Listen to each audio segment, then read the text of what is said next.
नमस्कार दोस्तों, आज हम हमारे YouTube चैनल पर डिस्कस करेंगे एक दिल्ली हाई कोर्ट के बहुत ही महत्वपूर्ण जजमेंट के बारे में। जजमेंट जो है वो जियान इंटरनेशनल के केस में आया। Jian international versus commissioner Delhi GST, Delhi high court का जजमेंट है।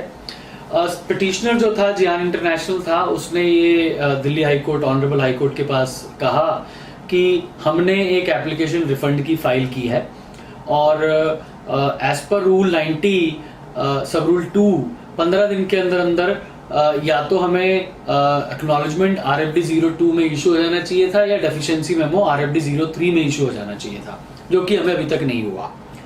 और उन्होंने ये भी इस बात को भी हाई कोर्ट की नजर में ये बात भी डाली कि सेक्शन 54 सबसेक्शन 6 और रूल 91 सब रूल 2 के अनुसार 7 दिन के अंदर अंदर आपको 90% ऑफ दी रिफंड जो भी आपका है वो आपको डिसबर्स हो जाना चाहिए, वो भी नहीं हुआ। तो हाई कोर्ट ने इस बात को कॉग्निजेंस लिया। रिट एप्लीकेशन के फाइल हुई थी जियान इंटरनेशनल के केस में और रिस्पोंडेंट्स ने जो basically the government, Delhi government जो थी, उन्होंने इसके ऊपर 2 डेट्स भी ली for taking further instructions from the government and the department. Finally उन्होंने ये कहा, रिस्पोंडेंट्स ने, दिल्ली गवर्नमेंट ने, कि भाई आप ऑनरेबल हाई कोर्ट से उन्होंने रिक्वेस्ट किया कि हमें जो है डेफिशिएंसी मेमो इशू करने का आप राइट दीजिए। तो ऑनरेबल हाई कोर्ट ने कहा कि भी देखिए ऐसा है, अब डेफिशिएंसी मेमो इशू नहीं हो सकता। आप इतने दिन से इस एप्लीकेशन के साथ बैठे हुए हैं, हम एज्यूम करते हैं कि ये application would be complete in all respects, तो अब डेफिशिएंसी मेमो तो आपको इशू नहीं किए देने जा सकता। अब आप 2 हफ्ते के अंदर अंदर इस रिफंड को रिलीज कीजिए विद इंटरेस्ट अंडर सेक्शन 56 जो भी बनता है उसके साथ कीजिए। तो अगर वो डेफिशिएंसी मेमो इशू करने देते तो फिर से फर्दर प्रोसीडिंग्स उनको री एप्लीकेशन फाइल करनी पड़ती। री एप्लीकेशन के बाद जो ब्याज है वो ग्रांट के बाद, अगर डिसबर्सल ऑर्डर के बाद अगर आपको रिफंड नहीं मिलता तो ब्याज तब से लगता।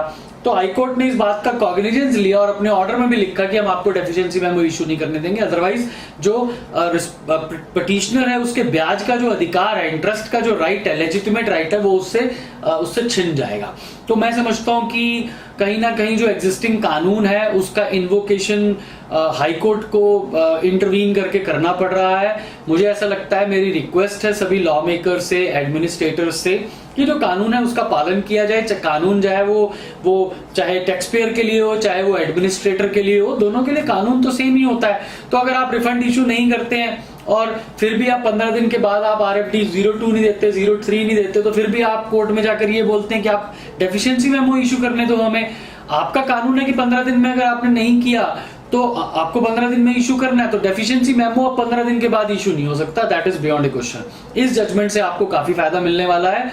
ये जियान international versus commissioner Delhi GST, 15 दिन के अंदर अंदर from the date of filing of application अगर आपको RFD 02 या 03 नहीं हुआ तो हम मान लेंगे कि सारी जो है आपका application is complete in all respects and refund should be granted immediately. तो मैं समझता हूं कि एक अच्छा जजमेंट है। It will pave the way for the justice, for the interest of the honest taxpayers. Thank you very much दोस्तों। हमारा YouTube चैनल देखने के लिए ज्यादा से ज्यादा लाइक कीजिए, सब्सक्राइब कीजिए। Thank you.